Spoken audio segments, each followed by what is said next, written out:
So I don't know. Maybe I'll keep reading with you and I'll find even more hideous things are going on. So and this won't seem so bad. Who knows? Yeah.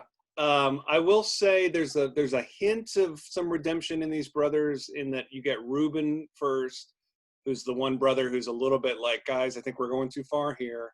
Yeah. But it doesn't say he doesn't agree that that he despises his brother. And then you get Judah, the brother Judah, who's kind of going like, all right, well, why don't we just leave him in a pit? So yeah, it's brutal. It's, how does it stack up to Cain and Abel? How does it stack up to what Jacob did to Esau? It's hard to measure them all, but they're all of a piece, kind of pearls on a string of just beleaguered family, 4 generations now of just kind of trickery. Even to some degree, Sarah trying to trick Abraham into sleeping with Hagar to have a child. I mean, it's just a lot of people trying to have agency. Now, I would say to what you said, Anne, that it is yet to see. Notice that God is really in the background here right now. So it remains to be seen, do these brothers have any kind of connection with their creator, or is it just their father? And, spoiler alert, Joseph's going to have a story that will deal with God, but it's interesting. There's kind of a weird kind of lesson in there that just, your abandonment of God, or your kind of ignorance of God will lead to, just moral ineptitude. You said it, stupidity too. That's kind of a stretch, but that's just my take on it. So yeah. What do others think? It's okay to just be frustrated and go like, this is not a good story. Yeah. Sibling rivalry to the utmost there. Yeah. As many times as I might have wanted to really kill one of my siblings, it was never anything that really would happen. Yep. But let me say, for those with siblings, did you ever actually inflict harm? I know I did. I mean, when we were kids, when you're kids, you're kind of a little bit, you just don't understand the ramifications sometime until you've gone too far and see the other sibling crying or draw blood or whatever. We've all done it. I hope we've all done it. I'm not the only one. Maybe I should be locked up for mutual child abuse. I don't know. I picked on my little brother until he got to be bigger than me, and when I went to jostle him around, he just grabbed my hand, held it there, and said, "What are you going to do, Sue?" I said, "Whoops, okay." Wow. Yeah. So it's definitely a dramatic way a metaphor to talk about sibling rivalry, but it's definitely there. It's supposed to be something we can relate to. And the reason, I guess, is also important. Yeah. Like their reason was because they felt that their father loved him more than they did. Yeah. Yeah. Or that they were. That's a good point. There was just the one. Yeah. And that's a pretty common thought among siblings. Now, the other one is the favorite of the parent. Yeah. Absolutely. Who was a favorite of their parent? Jan, did you raise your hand? Yeah, I was more of a victim of that abuse. I had 2 older brothers, and I was the only girl, and I was definitely my dad's favorite. So most of the phobias I have today, I can attribute to my older brother. Threatened to throw me down the stairs. He would cover my face with a pillow. So, it sounds awful now. I mean, it was terrifying at the time, but I don't think he ever was going to kill me. But there was a lot of resentment there. There's no doubt. So he's my favorite brother today. So go figure. Oh, I love that. I love that. So kind of like Jacob and Esau, I kind of made up in adulthood. Yeah. I remember I was hard on my brother because it was another boy, so you can beat him up. Then we had a sister come along, and I think we both just treated her like our slave, basically. Go get us this, go get me a milk, that kind of thing. Go turn up the volume on the TV. It was before remotes, so it's hard. It's hard being a sibling. Well, let's continue with chapter 38, which will probably read to you a little bit like an interruption, but we'll see about that. this on screen. I'm going to read from the New Revised Standard Version now. It happened at that time that Judah, again, a brother of Joseph, Judah went down from his brothers and settled near a certain Adulamite, whose name was Hira. There, Judah saw the daughter of a certain Canaanite, whose name was Shua. He married her and went into her. You know what that means. Of course. She conceived and bore a son, and he named him Again, she conceived and bore a son, whom she named Onan. I wonder if some of you know where this is going. Yet again, she bore a son, and she named him Shelah. She was in Shezib when she bore him. Judah took a wife for his firstborn, and her name was Tamar.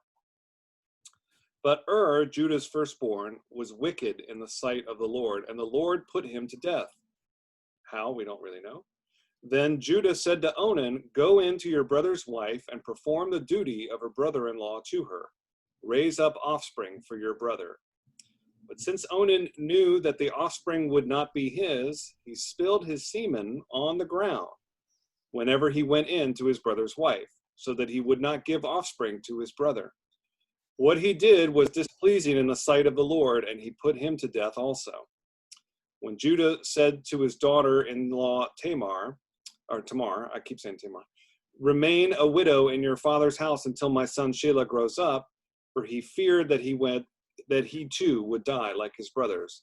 So Tamar went to live in her father's house. Okay, hold on one sec. TV timeout before we go any further. First of all, it is definitely some kind of interruption here, kind of focusing on the brother Judah. Has anyone heard of Onan before, or Onanism? No? Okay. This is one of the origins of I'm sorry, it's a little NC-17, but one of the origins of the misperception from the Bible, mistaken out of context, that God forbids or despises masturbation. So the idea here is that Onan is the brother of someone who's now dead, and has been instructed to, be the brother-in-law, which again in this ancient custom means you take the wife as your own in a protector kind of sense, and you have children with her, and you basically look after your late brother's wife for that way. It's very legalistic, actually. But the instruction here was to go a little step further and to go and have children. So quickly raise up offspring for your brother. And Onan, for whatever reason, is not up to the task, does not want to do that, and basically refrains from actually, I'm trying to say this without blushing, actually conceiving children with her. The physical act of what he's doing was misconstrued as someone who did not want to have sexual relations with someone else, and instead preferred to have sexual relations with just himself, if that makes any sense. And so that's how, and because he was killed by the Lord, now this is a completely different tradition that has written this story, which notice how it doesn't explain why the Lord killed him or how or what was going on. It's a strange kind of story here, but again, taken out of context, it sounds like God was mad at Onan for the sexual act that he did in basically not consummating with her. Therefore, you get this long tradition that has probably gone on until recent decades, that masturbation is something to be frowned upon or shameful, and that God punishes you for it. So I'm sure there's still traditions that teach that. Greg, Yes. it does seem that the punishment was more for not having a child than for spilling. One book says spilling it on the bed, another one says on the ground, so he wouldn't produce a child for his brother. Exactly. It's more the fact that it seems more, as I'm reading it, the fact that he didn't do what God expected. Right. That he was supposed to do the child and didn't do that. It wasn't for what he did, it was for what he didn't do. Exactly, yeah. And an American Puritanism will just focus in on the sex act because that's what happens. So yeah, you're right. It's the disobedience is supposed to be the punishment there. Greg, the picture that you have up on the screen, why is that black veil over her eyes and down? It's actually going to show up in a few moments. It's going to Okay. explain. Sorry, it's a bit looking ahead. Have we got Okay. more yet? I was trying to think. This is actually, here's Onan and Onism. Thank you, Pam. I was on the wrong screen, actually. Okay, because I'm like, wait a minute, I'm not getting it. Here you go. Well, let's continue. Okay. In the course of time, the wife of Judah, Shua's daughter, died. When Judah's time of mourning was over, he went up to Timnah to his sheep shearers, he and his friend Hira, the Adullamite. When Tamar was told, your father-in-law is going up to Timnah to shear his sheep, she put off her widow's garments, put on a veil, ding, ding, ding, ding, here we go. There we go. Put on a veil, wrapped herself up, and sat down at the entrance of Enaim, which is on the road to Timnah. She saw that Shelah was grown up, yet she had not been given to him in marriage. When Judah saw her, he thought her to be a prostitute, for she had covered her face. He went over to her at the roadside and said, come, let me come into you. Nice pickup line there. For he did not know that she was his daughter-in-law. She said, what will you give me that you may come into me? He answered, I will send you a kid from the flock. And she said, only if you give me a pledge until you send it. He said, what pledge shall I give you? She replied, your signet and your cord, and the staff that is in your hand. So he gave them to her and went into her, and she conceived by him. Then she got up and went away, taking off her veil, and she put on the garments of her widowhood. When Judah sent the kid by his friend, the Adullamite, to recover the pledge from the woman, he could not find her. He asked the townspeople, where is the temple prostitute who was at Enaim by the wayside? They said, no prostitute has been here. So he returned to Judah and said, I have not found her. Moreover, the townspeople said, no prostitute has been here. Judah replied, let her keep the things as her own, otherwise we will be laughed at. You see, I sent this kid, and you could not find her. About 3 months later, Judah was told, your daughter-in-law Tamar has played the whore. Moreover, she is pregnant as a result of whoredom. And Judah said, bring her out and let her be burned. As she was being brought out, she sent word to her father-in-law, it was the owner of these who made me pregnant. And she said, take note, please, whose these are, the signet and the cord and the staff.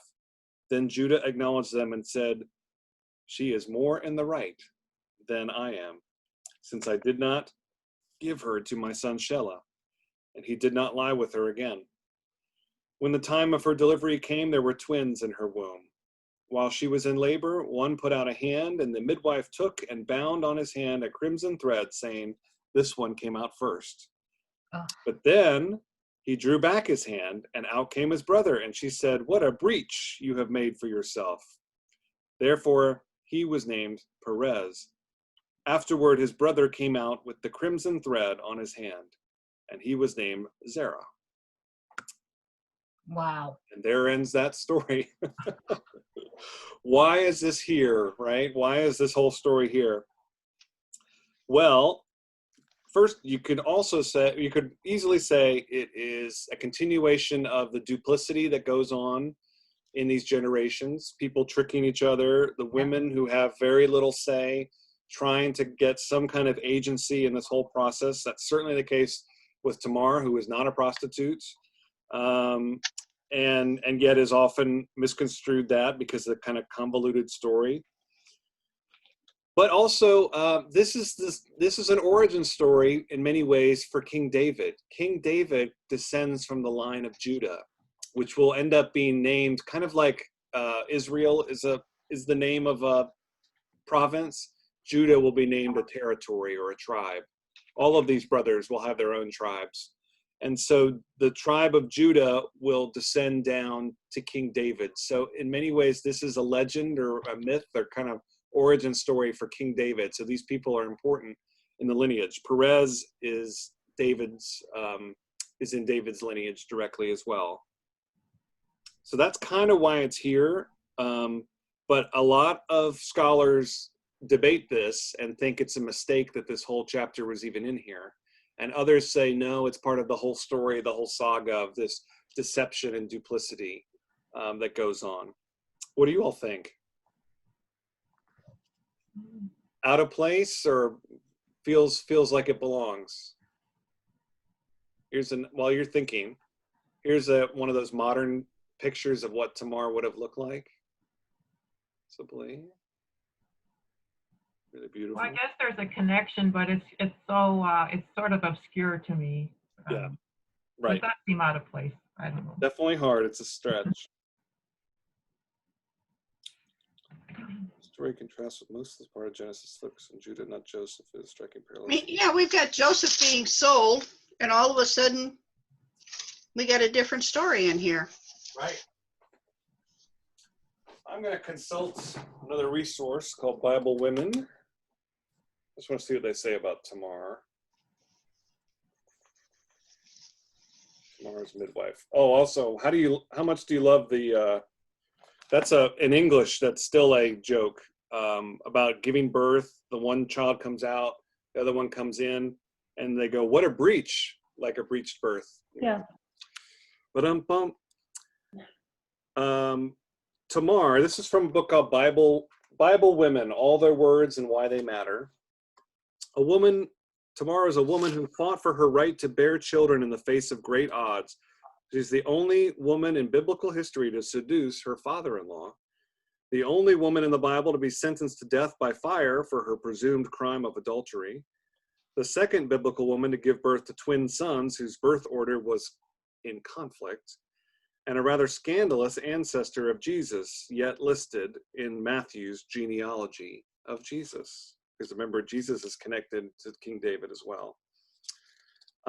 That's a New Testament leap there about her being an ancestor of Jesus. The Hebrew writers were not thinking about Jesus at this time. And let's see. I'm just looking at some other things here. This author also writes, Tamar makes Calamity Jane look like Mary Poppins. To give you some backstory, Judah had several sons. The oldest of them, married Tamar and then died by the hand of God, for he was wicked in God's sight. We do not know the specific wickedness that encouraged God to strike down other than Tamar was not a Jew. Upon the death of her husband, ancient Hebrew law dictated that it was the duty of the next brother in line to marry the widow and impregnate her so that the older brother's name and inheritance rights might be carried on in the name of the deceased male.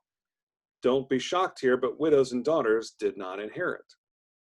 Up steps Onan, the second brother, who spills his seed, an early form of birth control, now called onanism.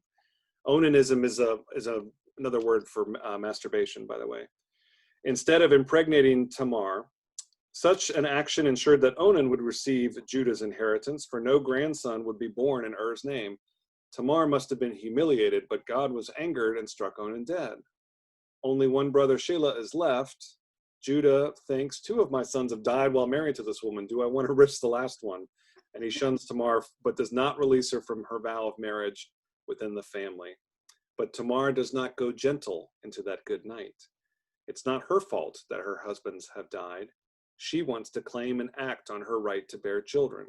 Since Judah will not give her the vehicle for those children, his third son, she designs a plan. She will seduce the newly widowed Judah, claiming the family sperm as her due. So it is this neat story of just a woman, again, like Sarah, like Rebecca, these women who have agency and take matters into their own hands, because Lord knows they don't have the wherewithal as citizens to have any rights of their own. So they have to trick and take advantage of the men in order to do that. Right? Yeah. Does having that son, a firstborn son or a firstborn child, ensure that she's taken care of as a widow the rest of her life? It's supposed to be. Yeah. That's her thought, at least. Right. Okay. Yep. Until she kind of gets caught. Yeah. Because, I mean, even Hagar, back many chapters ago, the mother of Ishmael, Abraham's son, she's not killed or anything like that, but she has to be protected to some degree because she's got a son by Abraham. So it's a good point. And if you remember the book of Ruth, if any of you were in that, we were talking a lot too about how the women there were trying to conspire to get a man drunk and to get pregnant by him so that they had some kind of claim in the family again. Yeah. So it's a mixture. It's troubling in many ways. Especially in the shadow of Me Too, it's always troubling. And it was already troubling, but it's also a story of empowerment, female empowerment, I think, in a really weird way. Yeah. It's just another example. Two things is that Tamar is always kind of dismissed as a prostitute. That has changed in recent years with more study of scripture and more understanding. And that the story of Onan, which is really just a right away sentence or two, was way blown out of proportion by those who are more puritanical, for sure. I like birth control better than I do calling it masturbation, that's for sure. Well, we are now on chapter 39, and I want to kick it over to somebody else to read a different translation. I think 39 is relatively short, so you could read all of 39. And we're going to switch back now to the Joseph story. Does anybody have a translation they'd like to read that's different? Greg, I have the Living Bible, which is kind of interesting. It softens a lot of this. Okay. A lot of the sexual tones get softened in this. That's probably the New International Version text, but yeah, let's hear it, Sue. So chapter 39. 39. When Joseph arrived in Egypt as a captive of the Israelite traders, he was purchased from them by Potiphar, a member of the personal staff of Pharaoh, the king of Egypt. Now this man, Potiphar, was the captain of the king's bodyguard and his chief executioner. The Lord greatly blessed Joseph there in the home of his master, so that everything he did succeeded. Potiphar noticed this and realized that the Lord was with Joseph in a very special way. So Joseph naturally became quite a favorite with him. Soon he was put in charge of the administration of Potiphar's household and of all his business affairs. At once the Lord began blessing Potiphar for Joseph's sake. All his household affairs began to run smoothly. His crops flourished and his flocks multiplied. So Potiphar gave Joseph the complete administrative responsibility over everything he owned. He hadn't a worry in the world with Joseph there, except to decide what he wanted to eat. Joseph, by the way, was a very handsome young man. One day at about this time, Potiphar's wife began making eyes at Joseph and suggested that he come and sleep with her. Joseph refused. Look, he told her, my master trusts me with everything in the entire household. He himself has no more authority here than I have. He has held back nothing from me except you yourself, because you are his wife. How can I do such a wicked thing as this? It would be a great sin against God. But she kept on with her suggestions day after day, even though he refused to listen and kept out of her way as much as possible. Then one day, as he was in the house going about his work, as it happened, no one else was around at the time. She came and grabbed him by the sleeve, demanding, "Sleep with me." He tore himself away, but as he did, his jacket slipped off and she was left holding it as he fled from the house. When she saw that she had his jacket and that he had fled, she began screaming. And when the other men around the place came running in to see what had happened, she was crying hysterically. My husband had to bring in this Hebrew slave to insult us, she sobbed. He tried to rape me, but when I screamed, he ran and forgot to take his jacket. She kept the jacket, and when her husband came home that night, she told him her story. The Hebrew slave you've had around here tried to rape me, and I was only saved by my screams. He fled, leaving his jacket behind. Well, when her husband heard his wife's story, he was furious. He threw Joseph into prison, where the king's prisoners were kept in chains. But the Lord was with Joseph there too, and was kind to him by granting him favor with the chief jailer. In fact, the jailer soon handed over the entire prison administration to Joseph, so that all the other prisoners were responsible to him. The chief jailer had no more worries after that, For Joseph took care of everything, and the Lord was with him, so that everything ran smoothly and well. The cream always rises to the top. Oh, my Lord. Yeah, it is played almost for laughs there.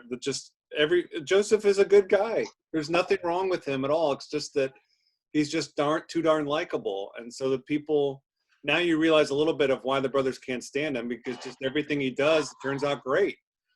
He's in prison and he's literally, it's like he's become, oh God, isn't there a movie where Robert Redford's in prison and he gets everyone to be on his side against the evil warden or something? It's something like that. It almost is like a movie. It's pretty wild. It does not reflect well on the wife of the Pharaoh, who seduces him and then doesn't get what she wants. You've seen this 1,000 times in movies and stories too, where she's spurned, and so then she blames, cries foul. So another story that's a little difficult to hear in 2020, given what we've learned about men in power the last few years. Whew. What do you all think? False accusations have been happening for eons. Yeah. That's right. Mhm. Indeed, indeed. A woman scorned. Yeah. Hell hath no fury. Well, I think if this is probably where we'll leave it for the day, but as far as the writers of Genesis, remember, we haven't really heard from God in a long time until about this passage. And where does God pop up? It's when Joseph is literally at his lowest physically. He's down in a pit again, but a prison pit. And it's the equivalent of, just being locked, parole was thrown out and now he's stuck down there for even longer. And that's when God shows up, and the writer says God was with Joseph. And then at the very end switches back to the name of God. So your version of the Bible that you're looking at should have the name Yahweh, or Lord, with a little capital O-R-D. It says the Lord was with him, and whatever he did, the Lord made succeed. He's like, yeah, that's certainly true. Hey, that's a perfect sign that we're end of the chapter. So, any other kind of thoughts or final questions from the day? Go, go, go, Joseph, you'll be a big star. I can't remember if this is in the musical, Joseph in the prison, kind of winning over all the guards. I feel like that's there, but who knows? Yeah, it's a while. I guess that's my homework, is to watch the musical. Yeah. Years. Well, all right, everyone. Thank you. I know it's kind of a weird set of stories here, but you can start to see in that last few sentences where this is headed, that Joseph has God on his side. And I think that's kind of the moral or the lesson that's coming out of all of this. But anyway, it's been a pleasure. Yeah. Thank you. And thanks, John. And Pam, wishing you all the best. I'm glad you didn't get summoned away. Well, just hoping for the best.